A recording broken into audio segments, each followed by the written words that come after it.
Hey, third grade. Today you are going to get back your Japanese pagoda that you started last time. If you haven't finished drawing out your scene, you need to do that first. You're also going to need a paintbrush. You probably have a water bowl by you, and you'll either have some ink or some watercolors. Okay, I'm using watercolors today. The only color I want you using is black. And the very first thing I'm going to start with is my mountain. Okay, you can kind of see it in the background.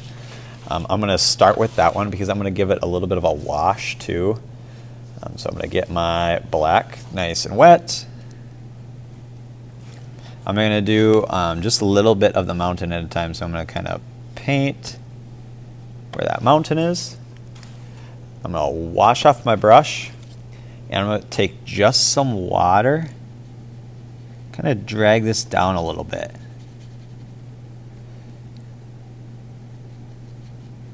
Maybe even take a little bit of black, touch that up again. Okay, so it's kind of going from black to dark gray down to really light. Okay, it's kind of giving my mountains a little bit of value. I'm going to keep doing that all the way along my mountains. So work just a little bit at a time. Paint a little bit of black. I'm just going to take some water, kind of smear it around a little bit.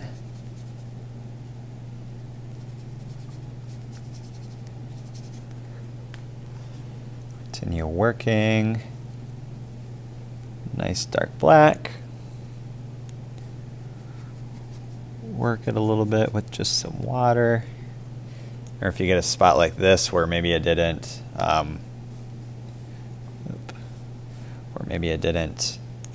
blend very much, I can put a little bit more black there and come in.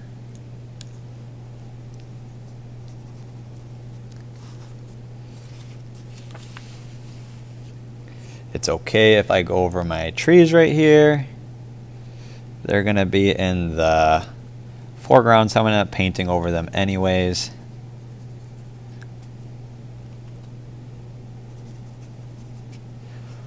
As well as my little gate that I have right here. I looked that up. That's called a torii. That's what they call that, and it kind of signifies when you're going into like a very religious or sacred place. So oftentimes we see them kind of around the area of pagodas. Just a little bit of that mountain left.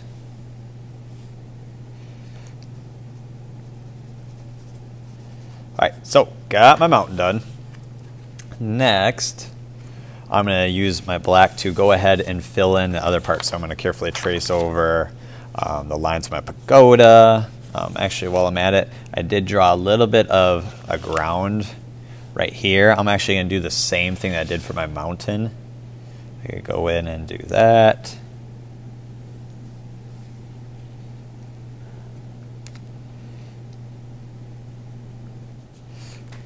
Okay, now I'm just going to use black just to do my lines. Just going to keep it nice and dark. You might want to avoid spots that are wet for now and come back to them. Like maybe avoid doing right next to my mountain because it might bleed a little bit. I've got quite a bit of water in my paint tray too, so right now I'm not even adding any extra water to it. I'm just dipping my brush in so I get this really nice dark black. When I get to my trees, you might remember from last time I told you that when they painted this bamboo, oftentimes they would just do it in like little rectangles like this. Okay, so don't paint the entire thing. I'm just kind of like making little splotches. Some of them I made longer to make it look like this tree is closer to me. Once again, if you're painting over an area that's kind of wet, I would maybe give it a minute so that it dries and your paint doesn't bleed.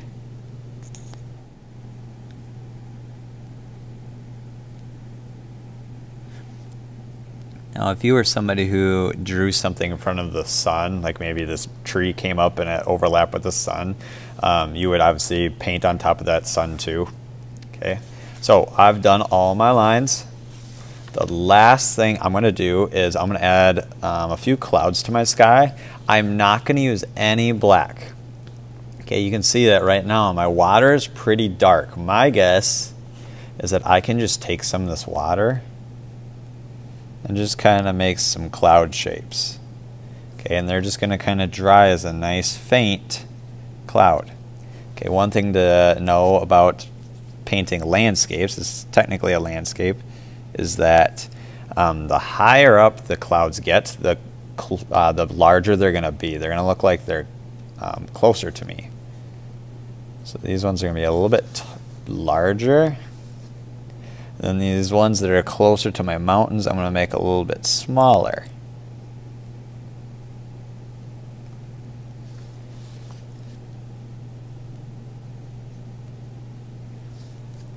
Okay, and I am all finished now. Okay, when you're done, this can go carefully in the drying rack.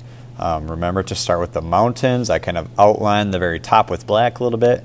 Then I came in with just some water and kind of worked it down a little bit. Then I used a nice dark black to come in and trace the rest of my lines.